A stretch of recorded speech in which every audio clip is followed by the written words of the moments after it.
It was a crisp autumn morning in the small town of Willowbrook, the kind of town where the air smelled like freshly baked bread, and neighbors knew each other's names. The streets were quieter than usual, not because of the season, but because grief had blanketed the town. Officer Rachel Hart, a cornerstone of the community, had tragically lost her life while trying to stop an armed robbery at a local convenience store. She was not just a cop to the people of Willowbrook, she was a friend, a mentor, and a hero. Rachel was known for her compassionate heart.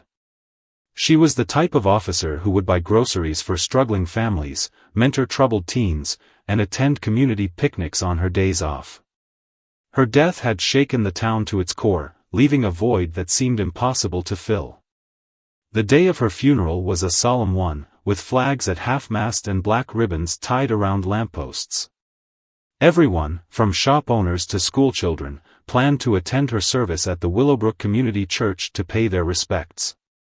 James Nolan, a high school history teacher, woke up that morning with a heavy heart. He had known Rachel since childhood. They had grown up on the same street, shared classes, and even played on the same Little League team. Her bravery had always inspired him, and her untimely death felt personal.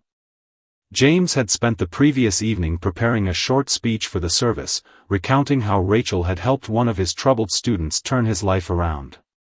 It was a story he felt compelled to share, not just to honor her but to remind the town of her profound impact.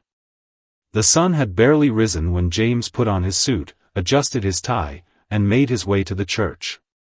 As he turned onto the main street, he was greeted by a sight that made his stomach turn. A group of people holding bright, hateful signs stood on the church lawn. Their chants cut through the stillness of the morning like shards of glass. "God hates cops," they yelled. "Rachel Hart is burning in hell." James felt a surge of anger. He had heard of the Westboro Baptist Church and their despicable protests, but seeing them in person was a different kind of horror. These people, who knew nothing about Rachel or the sacrifices she had made, had come to exploit her death for their hateful agenda. James parked his car a block away and approached the growing crowd of mourners, who were already seething with anger and confusion. "What are we going to do?" whispered Mrs. Callahan, the elderly owner of the town's bookstore. "We can't let them ruin this day." James looked around. Children clung to their parents, their eyes wide with fear and confusion. Veterans from the local VFW stood with their arms crossed, their faces grim. A group of teenagers, former students of Rachel, clenched their fists, muttering about teaching the protesters a lesson. The air was thick with tension, and James knew that if someone didn't step in, the situation could spiral out of control. "Everyone, listen." James called out, his voice carrying over the murmurs. "We can't stoop to their level. Rachel wouldn't want that. Let's show them what this town is really about: kindness, unity, and respect." His words calmed some, but not all. The protesters, emboldened by the crowd's reaction, only got louder. One of them, a middle-aged man with a megaphone, shouted, "Your hero is a sinner, and your town is cursed. Repent, or you'll all join her in hell." James clenched his jaw, his hands balling into fists. He wanted nothing more than to shut them up, but he knew violence wasn't the answer. He took a deep breath and turned to the crowd. "Let's form a circle around the church," he said. "We'll block them out, hold hands, and pray. Let's drown out their hate with love." Reluctantly, the mourners began to form a human barrier. Parents shielded their children, veterans stood tall, and the teenagers reluctantly joined hands with older neighbors. The protesters continued their chants, but the circle of townspeople held firm. Inside the church, the service was about to begin. Rachel's parents, Richard and Ann Hart, sat in the front pew, their faces pale and drawn. Ann clutched a handkerchief, dabbing at her eyes, while Richard stared straight ahead, his jaw tight. They had heard the commotion outside but chose to focus on their daughter's memory. As the church filled with mourners, James stayed outside, ensuring that the circle remained intact. The protesters were relentless, pushing closer to the mourners and shouting even more vile insults. James's resolve wavered as he saw tears streaming down the faces of some of the children. He felt powerless, unsure if his efforts were enough to protect the sanctity of Rachel's farewell. Then, out of nowhere, the distant rumble of engines filled the air. At first, James thought it was a passing truck, but as the sound grew louder, he realized it was coming from a convoy of motorcycles. The protesters paused, their chants faltering as the rumble turned into a deafening roar. A group of bikers, clad in leather jackets and bandanas, pulled up and parked their motorcycles in a neat row across the street. Their leader, a tall man with a grizzled beard and piercing blue eyes, stepped forward. He wore a patch on his jacket that read Iron Guardians MC.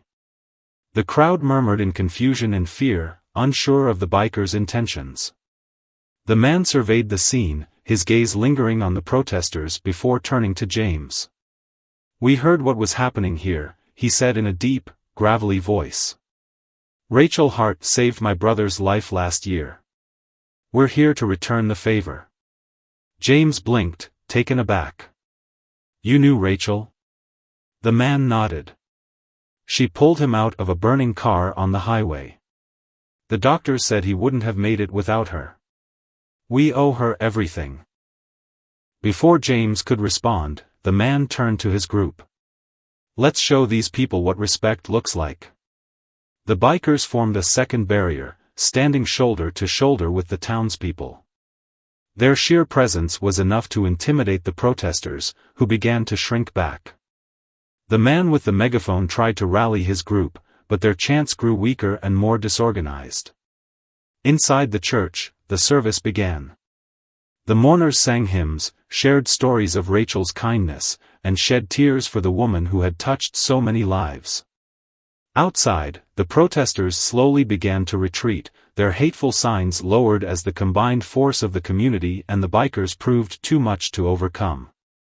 As the service ended and the mourners spilled out of the church, the bikers stood at attention, nodding respectfully as Rachel's casket was carried to the waiting hearse. James watched as Richard Hart approached the bikers, his voice breaking as he said, "Thank you. Thank you for being here." The leader of the bikers shook his hand. "Your daughter was a hero.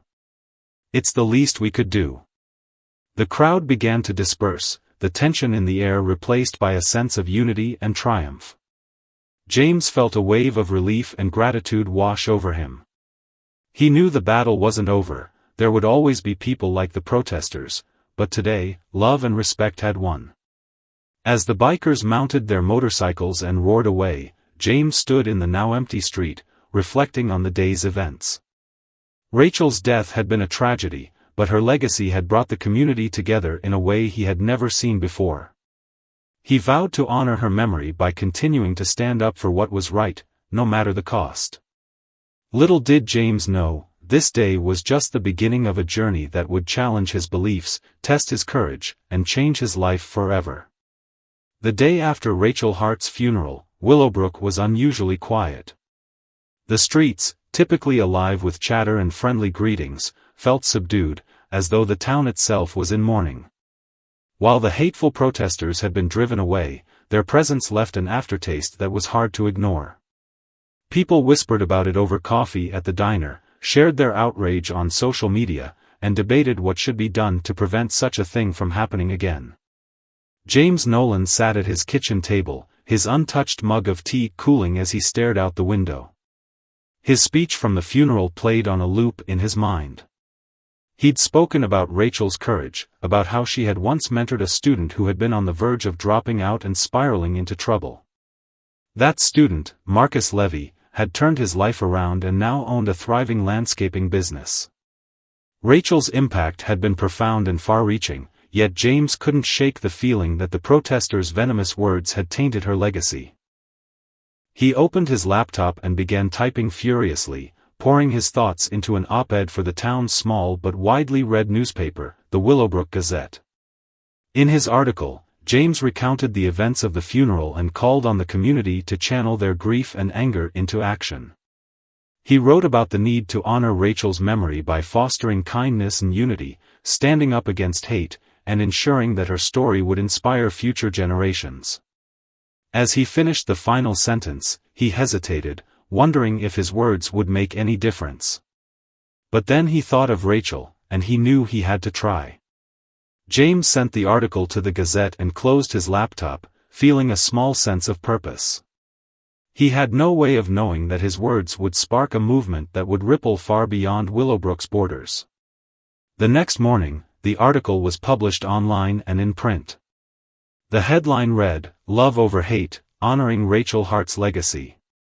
By noon, the article had gone viral, shared by residents and picked up by larger media outlets. Comments flooded in from across the country, messages of support, stories of similar experiences, and pledges to stand against hate. Meanwhile, in Willowbrook, the article ignited a fire within the community. Residents who had been paralyzed by grief found themselves energized, eager to turn their emotions into something positive. The town's mayor, Evelyn Carter, called an emergency meeting at the community center to discuss ways to honor Rachel's memory and ensure the town would never face such a disgraceful incident again. The meeting was packed. People of all ages and backgrounds filled the room, from business owners to high school students. James stood in the back, watching as the community he loved came together. Mayor Carter began by acknowledging the pain the town had endured and the heroism Rachel had displayed throughout her life. "We can't change what happened," she said, her voice steady but emotional. "But we can decide what happens next. Let's honor Rachel by standing together and showing the world what Willowbrook is made of." A wave of applause filled the room, and ideas began to flow. Some suggested creating a scholarship fund in Rachel's name for students pursuing careers in law enforcement or public service. Others proposed organizing an annual community service day. But it was Marcus Levy, the student Rachel had once mentored, who suggested the most ambitious idea. "Let's build something," he said, standing up and addressing the crowd. "Something permanent, like a community center or a park dedicated to Rachel. A place where people can come together, learn, grow, and remember what she stood for." The room erupted in agreement, and the idea took hold. Plans for the Rachel Hart Memorial Park began to take shape that very night. While the town rallied around the memorial project, the bikers who had defended the funeral also took action. The Iron Guardians MC, led by their imposing yet kind-hearted leader, known only as Bear, decided to use their resources to spread a message of unity and respect. They organized a charity ride, inviting bikers from neighboring towns and cities to join them in raising funds for the park. Bear, who had largely kept to himself since his brother's near-death experience, found himself in the spotlight. Reporters sought him out, eager to understand why a group of rough-and-tumble bikers had come to the defense of a small-town cop. "She was a hero," Bear told one reporter. "Not just because she wore a badge, but because of the way she lived her life. We need more people like Rachel, and if we can do something to make sure her story doesn't get forgotten, then that's what we're going to do." The charity ride was scheduled for 2 weeks after the funeral, and anticipation grew as word spread. Local businesses donated food, drinks, and supplies. High school students volunteered to design banners and flyers. Even those who couldn't afford to contribute financially offered their time and skills to support the event. Amid all this activity, James found himself drawn into the planning committee for the park. He worked closely with Marcus, Mayor Carter, and a diverse group of residents to bring the vision to life. They chose a site near the center of town, a neglected piece of land that had once been a playground but had fallen into disrepair. As the committee worked late into the night, sketching designs and calculating budgets, James felt a renewed sense of hope. The park wasn't just about Rachel, it was about the future of Willowbrook. It was about ensuring that the next generation grew up in a town where hate had no place and where love and unity were celebrated. But as the community moved forward, the protesters were not done. The Westboro Baptist Church, stung by the overwhelming resistance they had faced, announced plans to return to Willowbrook for another demonstration. This time, they intended to protest the charity ride, calling it a celebration of sin. When the news broke, the town braced itself. Fear and anger bubbled beneath the surface, but so did determination. The people of Willowbrook were not about to let hate overshadow their efforts to honor Rachel. The day of the charity ride dawned bright and clear. Hundreds of bikers roared into town, their motorcycles gleaming in the sunlight. They gathered in the town square, where Bear addressed the crowd, his voice steady and resolute. "We're here for Rachel," he said. "We're here for Willowbrook. And we're here to show that love is stronger than hate." As the ride began, the bikers formed a procession that stretched for miles. Residents lined the streets, cheering and waving homemade signs with messages like, "Thank you, Rachel," and "Love wins." The protesters, who had set up on the outskirts of town, were barely audible over the roar of engines and the cheers of the crowd. But as the procession passed the protest site, something unexpected happened. A young woman, no older than 20, broke away from the protesters and ran toward the bikers, tears streaming down her face. She stopped in front of Bear, who slowed his motorcycle to a halt. "I'm sorry," she said, her voice trembling. "I don't want to be part of this anymore. I didn't know what I was getting into." Bear dismounted and approached her, his imposing figure softening as he placed a reassuring hand on her shoulder. "It's okay," he said. "You're not alone. You can start fresh, just like Rachel would have wanted." The crowd watched in stunned silence as the young woman stepped away from the protesters and joined the townspeople. It was a small moment, but it carried immense weight. By the end of the day, the charity ride had raised more than enough money to begin construction on the Rachel Hart Memorial Park. As the sun set over Willowbrook, James stood at the park site with Marcus, Bear, and Mayor Carter, looking out at the land that would soon be transformed. "She'd be proud," Marcus said, his voice thick with emotion. James nodded, a lump in his throat. "She would." The protesters' plans to disrupt the day had failed, and their numbers dwindled as their hateful message found no foothold in the town. Instead, Rachel's story had inspired a wave of love and resilience that extended far beyond Willowbrook. But as the first shovel broke ground on the Memorial Park, James couldn't shake the feeling that the fight wasn't over. The young woman who had left the protest hinted at a deeper story, one that James felt compelled to uncover. Little did he know, the journey ahead would test him in ways he never imagined. The construction of the Rachel Hart Memorial Park became the heartbeat of Willowbrook. Every day, residents gathered at the site to lend a hand, donate materials, or simply watch the progress unfold. It was a project that united the community, bridging divides that had existed for years. People who had barely exchanged words before were now working side by side, sharing stories and laughter. For James Nolan, however, the memory of the young woman who defected from the protesters lingered like an unfinished verse in a song. Her tear-streaked face and trembling apology had struck a chord with him, and he couldn't shake the feeling that her story held something vital. But in the whirlwind of activity surrounding the park, there was little time to dwell on it. It wasn't until a week later that James received an unexpected visitor at his office. The young woman stood in the doorway, clutching a weathered backpack and looking as though she might bolt at any moment. "Hi," she said softly. I think you're the one I need to talk to." James gestured for her to come in and offered her a seat. She hesitated before sitting down, her hands gripping the straps of her backpack tightly. "My name's Lila," she began, her voice barely above a whisper. I used to be with them. The protesters, I mean. But I don't want to be anymore. I can't." James leaned forward, his tone gentle. "Lila, you did a brave thing walking away. What made you change your mind?" Tears welled in her eyes as she explained. "I didn't know what I was getting into. They promised me a family, a purpose. But it was all lies. They thrive on hate, and I couldn't do it anymore, not after what they said about Rachel." James listened intently, his mind racing. Lila's words confirmed what he had suspected: the protesters were more than just a group of misguided individuals. They were part of a larger, insidious network preying on vulnerable people. "Lila, do you feel safe now?" James asked, his voice steady despite the storm of emotions brewing inside him. She shook her head.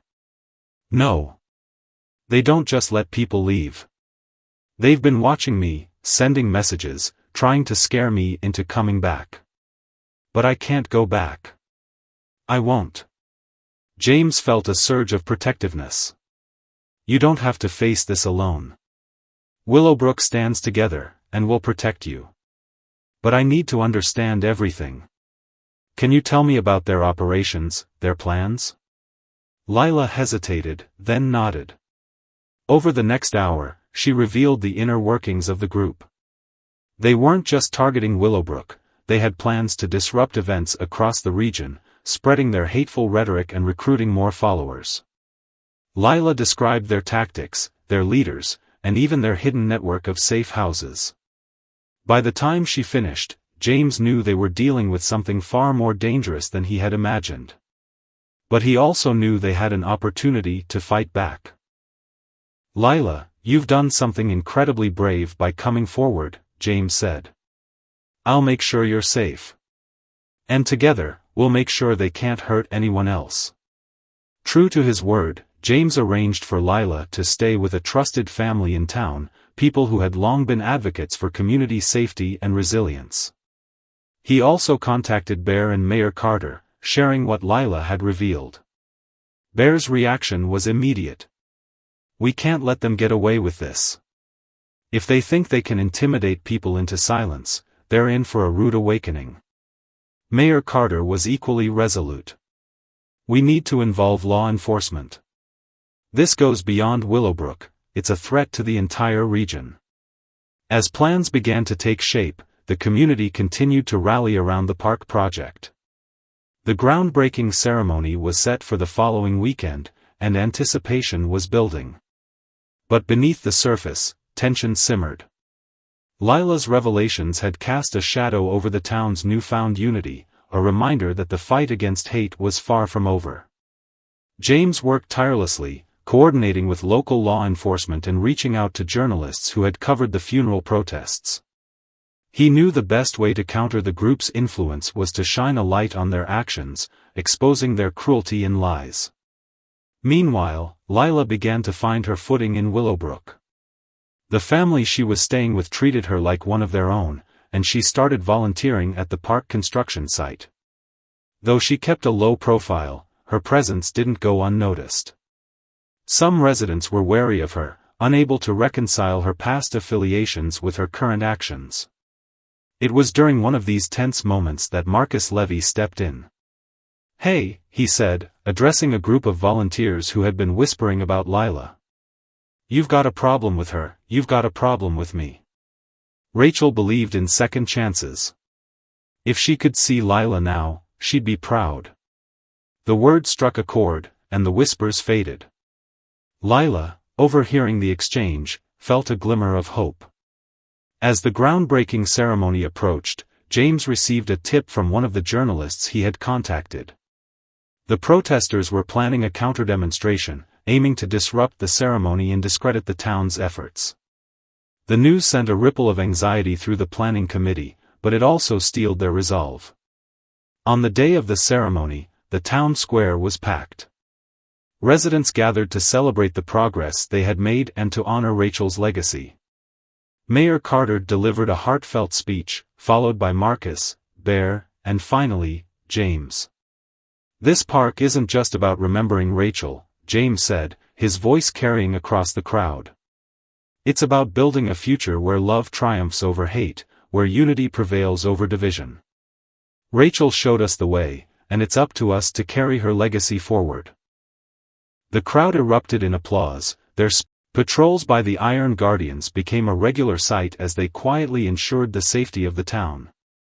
At the same time, whispers of new threats from the protesters reached James. Several community members reported unsettling encounters, vandalized property, threatening notes left on car windshields, and, in one instance, a man shadowed on his walk home by an unfamiliar truck. James gathered his trusted circle, including Bear, Mayor Carter, and Lila, to strategize. "They're escalating," James said, his brow furrowed. "The more they see us succeed, the more desperate they'll become. We need to be ready." Lila nodded, her resolve evident. She had been living with the Jenkins family, who had embraced her like a daughter, but she still found herself jumping at shadows. "They thrive on fear. If we give in, they win. But if we expose them, show people what they really are, we can take away their power." The group agreed to double down on their efforts. They organized a town hall meeting to address concerns and keep the community informed. The event, held in the high school gymnasium, was standing room only. Residents voiced their fears and frustrations, but also their determination to stand strong. "We're not going to let them scare us into silence," Marcus Levy said, his voice ringing with conviction. "Rachel wouldn't back down, and neither will we." The meeting was a turning point. The town decided to create a community watch program, with volunteers patrolling neighborhoods and reporting suspicious activity. The Iron Guardians offered to lead training sessions on self-defense and de-escalation tactics, emphasizing the importance of staying calm under pressure. For James, the days blurred together in a whirlwind of activity. He split his time between the park site, coordinating security efforts, and working with journalists to publish a series of exposés on the protest group. Lila's decision to share her story added a powerful layer to their campaign. Her interviews were raw and emotional, shedding light on the manipulative tactics used by the group to recruit vulnerable individuals. "They prey on your insecurities," she explained in one segment. "They tell you you're special, that you're part of something bigger. But it's all a lie. They don't care about you, they only care about their agenda." The interviews gained traction, drawing widespread attention to the situation in Willowbrook. Support poured in from across the country, with people sending donations, letters of encouragement, and offers to help. But the increased visibility also drew the ire of the protesters, who began targeting the town with online harassment and disinformation campaigns. One evening, as James was reviewing security footage from the park, his phone buzzed with a notification. A social media post from an anonymous account claimed to have proof that Willowbrook's leaders were exploiting the park project for personal gain. The post included doctored images of James and Mayor Carter, along with baseless accusations of embezzlement. James sighed, running a hand through his hair. "They're grasping at straws, but it's enough to plant doubt," he muttered. He forwarded the post to Bear, who immediately called back. "Don't let them get to you," Bear said. "Anyone who knows you won't believe this garbage. And as for the rest? We'll drown them out with the truth." James appreciated Bear's unwavering support, but the smear campaign weighed heavily on him. He knew how easily lies could spread, and he worried about the impact on the community's morale. The next morning, he called a press conference to address the accusations head-on. Standing in front of a backdrop featuring a rendering of the completed park, James spoke with quiet intensity. "These claims are not only false, they're an insult to the memory of Rachel Hart and everything this community stands for," he said. "We've opened our doors to transparency and accountability at every step of this project. If anyone doubts our intentions, I invite you to come see the work we're doing firsthand. Hate thrives in the shadows, but we're shining a light that can't be extinguished." The press conference was a success, further galvanizing the community. But just as James began to feel a sense of relief, the protesters launched their most audacious move yet. Late one night, a group of masked individuals snuck onto the park site. They vandalized equipment, spray-painted hateful slogans on the paths, and set fire to a pile of construction materials. The flames illuminated the night sky, drawing residents from their homes. By the time James and Bear arrived, firefighters were battling the blaze, and a crowd had gathered. Children clung to their parents, their faces pale with fear. Volunteers stood in stunned silence, their hard work reduced to ash. James clenched his fists, his heart pounding. This is exactly what they want, to break us, to make us afraid. But we won't let them win. Bear placed a hand on James's shoulder. We rebuild. And we do it better, stronger. They can burn a pile of wood, but they can't destroy what we stand for. The fire was a wake-up call. The community rallied once again, raising funds to replace the damaged materials and organizing shifts to guard the site around the clock. Law enforcement increased their presence, and the FBI, now aware of the group's activities, launched an investigation into their network. Meanwhile, Lila continued to face her own battles. One afternoon, she received a letter in the mail with no return address. Inside was a single photograph, her standing outside the Jenkins home, a red X scrawled across her face. Trembling, she showed the photo to James and Bear. They know where I am. I don't want to put the Jenkins family in danger. James's expression darkened. You're not going anywhere. We'll make sure you're safe, Lila. You're part of this community now, and we protect our own. Bear nodded. They think they can scare you into running. But you've got more courage in your pinky than they do in their whole miserable group. With increased security measures in place, the park project continued. The community's determination only grew stronger, fueled by a deep-seated belief in the power of unity and love. And then, in the midst of the turmoil, an unexpected breakthrough occurred. An anonymous source reached out to James, claiming to have inside information about the protest group. The source provided a treasure trove of documents, including financial records, internal communications, and a list of key members. As James pored over the documents, he realized they had everything they needed to dismantle the group's operations. But the decision to go public with the information was not without risks. This could escalate things, Bear warned. We're talking about people who've already shown they're willing to hurt others to protect their agenda. James nodded, his jaw set. I know. But if we stay silent, they'll keep spreading their poison. We have to take a stand. The decision was made.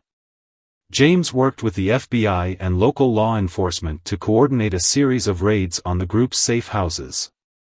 The operation was swift and decisive, resulting in multiple arrests and the seizure of evidence linking the group to a range of criminal activities. News of the crackdown spread quickly, and the protesters' influence began to wane. For the first time in weeks, Willowbrook felt a glimmer of hope. As the dust settled, James and Lila stood together at the park site, watching as volunteers planted the first saplings in what would soon become Rachel's Grove. They tried to destroy us, James said, his voice steady. But they only made us stronger. Lila smiled, her eyes shining with tears. Rachel would be proud. Little did they know, the fight was far from over. The events of that summer had set something in motion that would ripple far beyond Willowbrook, challenging everything they believed about justice, resilience, and the power of community. The arrest of key protest members and the dismantling of their network should have brought peace to Willowbrook, but the aftermath proved to be just as complicated as the battle itself. While the town celebrated the strides made toward justice and unity, the scars left behind were deep, and the echoes of conflict lingered in the air like a distant thunderstorm. James Nolan, now both the hero and the pillar of strength for the community, found himself in the midst of an uneasy calm. Though the arrests had disrupted the protest group's operations, small pockets of resistance remained. Their venomous rhetoric continued online, spreading misinformation and stoking anger in those who still believed in their cause. It was like battling the shadows of a monster that refused to die. For Lila, the fallout was personal. Her decision to expose the group's manipulative tactics and share her own story had made her both an inspiration and a target. Strangers approached her on the street, thanking her for her bravery and resilience, but her mail was a different story. Threatening letters arrived weekly, and though law enforcement took them seriously, the fear they instilled was hard to shake. One night, while sitting with James in the Jenkins living room, Lila broke the silence that had settled over them. "Do you ever feel like this will never end?" she asked, her voice barely above a whisper. James looked up from the stack of papers he'd been reviewing. "It'll end," he said firmly. "Not overnight, and not without more fights, but it will end. Change is messy. It doesn't come in neat, clean waves, it crashes, recedes, and crashes again. But every time, it pushes a little further inland." Lila nodded, drawing strength from his words, but the exhaustion was evident in her eyes. She had started attending therapy sessions, encouraged by the Jenkins family, and while they helped, the weight of her past choices and the uncertainty of her future were heavy burdens to carry. Meanwhile, the park construction progressed at a remarkable pace, fueled by the community's unyielding determination. James and Bear organized rotating volunteer shifts to guard the site, ensuring no one could sabotage their efforts again. The once vandalized paths were now lined with freshly planted flowers, and the playground equipment, donated by a neighboring town, gleamed under the summer sun. But as the park began to symbolize hope and healing, an unexpected crisis emerged. Among the documents provided by the anonymous whistleblower was evidence implicating a local businessman, Harold Fisher, in financing the protest group. Fisher was a prominent figure in Willowbrook, known for his philanthropy and business acumen. The revelation sent shockwaves through the town. James was initially hesitant to bring the information to light. "This could tear the town apart," he told Bear during a late-night meeting at the diner. "Fisher's been a part of this community for decades. People trust him. If we expose this, it's going to hurt a lot of folks who've looked up to him." Bear leaned back in his chair, his expression thoughtful. "But if we don't, it sends the message that people like him can get away with this. He used his power and money to sow hate, James. That can't go unchecked." The decision weighed heavily on James, but ultimately, he knew Bear was right. The following morning, he called an emergency town meeting at the community center. The room buzzed with anticipation as residents filed in, their faces a mix of curiosity and concern. James stood at the front, his hands gripping the edges of the podium. "I've always believed in transparency and accountability," he began, his voice steady but somber. "That's why I'm here today, to share information that's come to light during the investigation into the protest group that targeted our town." He explained the findings carefully, presenting the evidence without embellishment. Gasps rippled through the crowd as he revealed Harold Fisher's role in funding the group's activities. Many looked shocked, others angry, and a few seemed unwilling to believe the man they had admired could be involved in something so heinous. Fisher, who was present at the meeting, stood abruptly. "This is absurd," he shouted, his face red with indignation. "I've done nothing but support this community. These accusations are baseless, and I won't stand for them." James met his gaze calmly. "The evidence is clear, Mr. Fisher. If you have a defense, I suggest you prepare it, because this is going to the authorities." The room erupted into chaos as residents voiced their opinions. Some defended Fisher, insisting there must be a mistake, while others called for his immediate arrest. The divide was stark, and James could feel the tension rising like a pressure cooker about to explode. In the days that followed, the town was gripped by a bitter debate. Fisher supporters claimed the accusations were part of a smear campaign, while others saw it as a long-overdue reckoning. Businesses that had once thrived under Fisher's patronage began distancing themselves from him, and his family became the subject of gossip and scrutiny. For James, the fallout was another reminder of how complicated justice could be. He received calls from Fisher's lawyers, threatening lawsuits, but he refused to back down. The FBI confirmed the validity of the evidence, and Fisher was formally charged with conspiracy and funding a domestic hate group. As the legal battle unfolded, James threw himself back into the park project, determined to see it through to completion. The grand opening was only weeks away, and he knew the community needed a win, a moment to celebrate after months of struggle. One evening, as he walked the park's newly paved paths, he noticed Lila sitting on a bench near the playground. She was staring at a mural painted by local children, depicting a tree with outstretched branches and colorful handprints as leaves. "It's beautiful, isn't it?" James said, sitting down beside her. Lila nodded, her eyes glistening with unshed tears. "It feels like hope," she said softly. "Like maybe things really can get better." "They can," James said firmly. "They already are. Look around, this park, this community, it's stronger than it's ever been. And that's because of people like you, Lila. People who stood up when it mattered most." She smiled, a small but genuine expression of gratitude. "I couldn't have done it without you. Without everyone here." As the sun dipped below the horizon, casting the park in a warm golden glow, James felt a sense of peace he hadn't experienced in months. The road ahead was still uncertain, but for the first time, it felt manageable. The grand opening of Rachel's Grove was a triumphant celebration. Hundreds of residents gathered to witness the ribbon-cutting ceremony, cheering as James, Lila, and the Jenkins family stood together at the entrance. Lila, who had been hesitant to speak publicly since her interviews, stepped up to the microphone and delivered a heartfelt speech. "This park isn't just a place for us to gather or play," she said, her voice steady despite the crowd. "It's a reminder of what we can achieve when we stand together. It's a symbol of resilience, love, and the power of community. And it's proof that hate will never have the last word." Her words were met with thunderous applause, and as the crowd dispersed to explore the park, James felt an overwhelming sense of pride. Rachel's vision had become a reality, and the community had emerged from the storm stronger than ever. But even as the town celebrated, James knew the work wasn't over. The wounds left by the conflict would take time to heal, and there were still challenges to face. Yet, as he watched children laughing on the playground and families enjoying the gardens, he felt a renewed sense of purpose.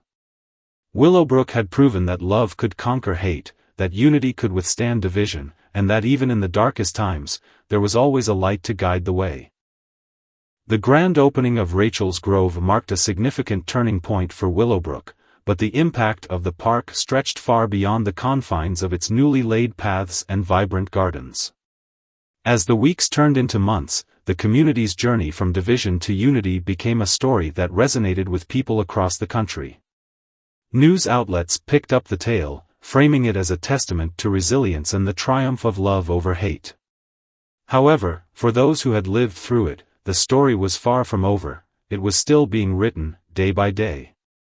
James Nolan, though deeply gratified by the success of the park and the positive attention it brought to Willowbrook, was also acutely aware of the challenges that lay ahead. The protests and hate-filled campaigns may have been disrupted, but the ideology fueling them hadn't disappeared.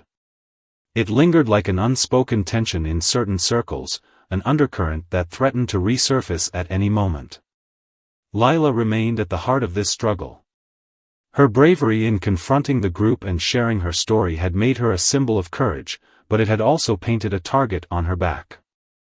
Online harassment continued, and though the local authorities and FBI were vigilant, the anonymous nature of the threats made them difficult to track. Lila had grown stronger in the face of adversity, but the constant vigilance took its toll. One particularly chilling incident occurred late one evening. Lila was returning home from a community meeting when she noticed a car following her. Her heart pounded as she pulled into her driveway, the headlights lingering for a moment before the car sped away. Shaking, she called James, who arrived within minutes with Bear in tow. "Enough is enough," James said, his voice firm as he paced Lila's living room. "We're not just going to wait for something worse to happen. It's time to take this fight to a new level." Bear nodded in agreement. "We've been playing defense for too long. Let's turn this into an offensive." The next morning, James and Bear gathered the town's leaders, including the Jenkins family and other prominent figures, to discuss their plan. They decided to organize a series of educational workshops and community outreach programs aimed at dismantling the roots of hate and prejudice. The initiative, called Bridges of Understanding, sought to create spaces where people could share their experiences, confront their biases, and build empathy. Lila, despite her reservations, became one of the program's most vocal advocates. She shared her story at schools, community centers, and even regional conferences, each time finding new strength in the act of vulnerability. Her words, raw and unfiltered, struck a chord with audiences, inspiring many to examine their own prejudices and take action. But the pushback was inevitable. Some residents accused James and the Bridges of Understanding team of stirring up trouble by reopening old wounds. Others dismissed the initiative as idealistic and naive.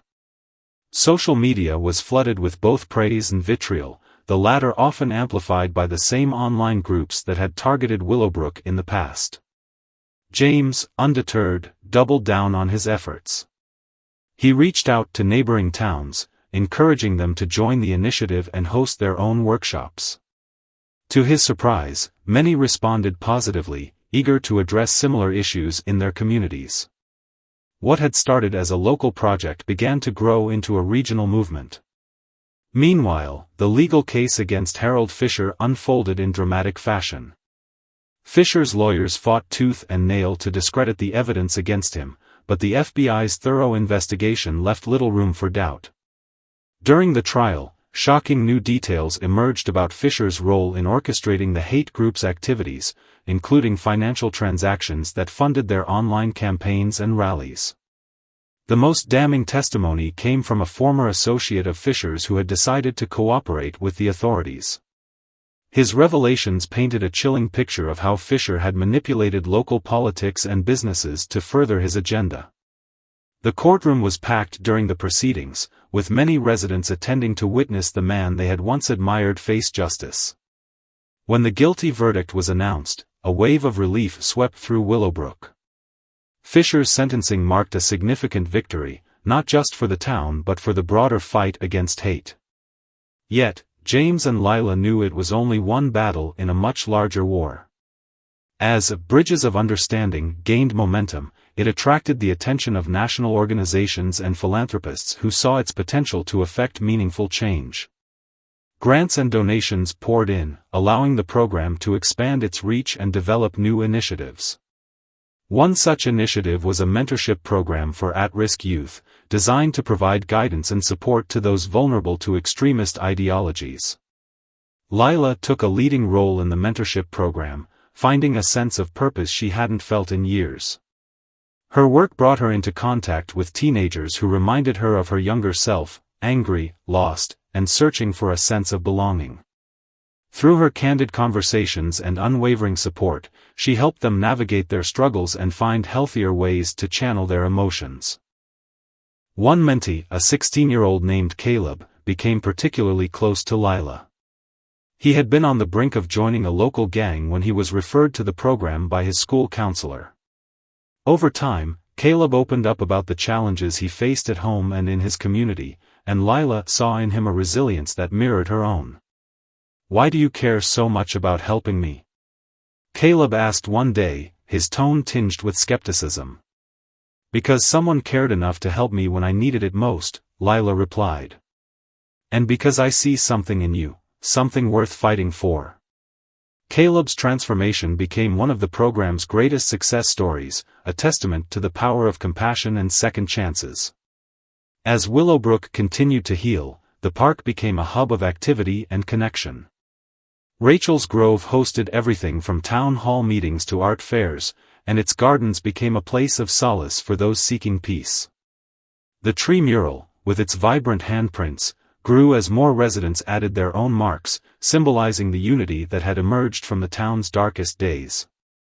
James often found himself drawn to the park, particularly in the evenings when the sun painted the sky in hues of orange and pink.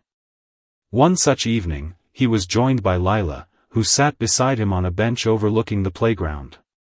"Do you ever think about how far we've come?" she asked, her voice filled with wonder. "All the time," James said, his gaze fixed on the children playing in the distance. But I also think about how far we still have to go. Lila nodded, her expression contemplative. It's strange, isn't it? How something so terrible can lead to something so beautiful. James smiled.